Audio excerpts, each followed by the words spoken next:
Bonjour à tous. Aujourd'hui, on va vous parler du cycle de vie. Vous savez ce que c'est un cycle de vie? Si vous ne savez pas, alors vous êtes bien tombé. C'est simple. Un cycle de vie est une méthode de production divisée en phases et en activités. C'est un enchaînement d'étapes qui permet de produire une solution logicielle ou un produit. Il faut savoir qu'il existe différents types de cycles de vie, en spirale, en V, en cascade ou encore itératif et incrémental. Comme vu précédemment, le cycle de vie assure la qualité du projet. Il faudra donc en permanence assurer la validation et la vérification à chaque phase du projet.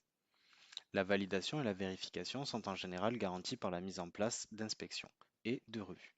L'inspection est une lecture critique d'un document, elle est destinée à améliorer la qualité de celui-ci, tandis qu'une revue est une réunion permettant de valider une des phases du cycle de vie. Aujourd'hui, on va s'intéresser au cycle de vie en V et itératif incrémental. Mais c'est quoi le but d'un cycle de vie? Maîtriser les risques, maîtriser au mieux les délais et les coûts, obtenir une qualité conforme aux exigences. Il faut savoir que le cycle de vie est transversal. Ce que je veux dire par là, c'est qu'il faudra tout au long du projet penser à l'accompagnement au changement, à la communication et à la gestion du risque. Mais bien sûr, cela varie en fonction du cycle de vie. En gros, il faut adapter la gestion du projet au cycle de vie. Bonjour à tous. Étant un grand adepte du cycle en V, je vais vous expliquer en quelques mots quels sont ses principes.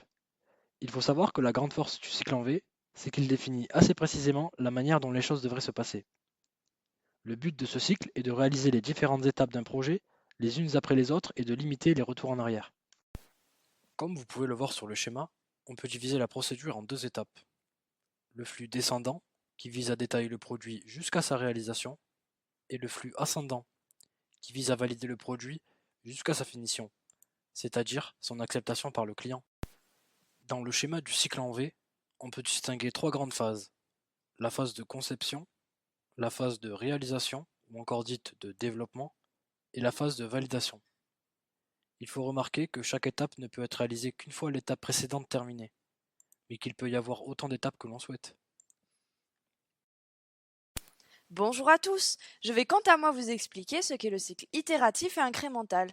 Un processus itératif est un processus dans lequel une série d'opérations va être répétée de manière cyclique avec l'intention de se rapprocher de plus en plus du résultat désiré, tandis qu'un processus incrémental va s'appuyer sur une idée que l'on construit étape par étape jusqu'à la livraison finale et complète.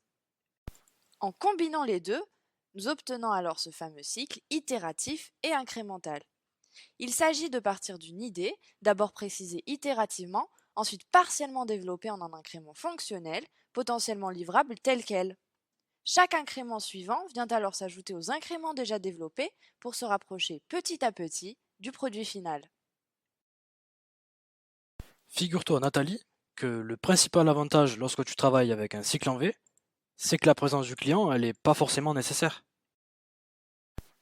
Tu me dis ça, Franck, mais d'un autre côté, tu as un gros risque avec l'effet tunnel. Le client n'est peut-être pas là pendant la phase de conception, mais il se peut qu'au final, ce que tu lui livreras ne sera pas conforme à ses attentes.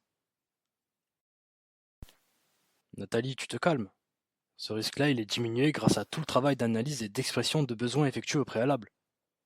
Et d'ailleurs, dans le cycle en V, les phases amont sont là pour préparer les phases aval. Et les phases aval permettent de valider les phases amont. Ah bah tiens, tu me parles d'expression des besoins. L'un des plus gros inconvénients du cycle en V, c'est justement que cette phase-là, elle est figée.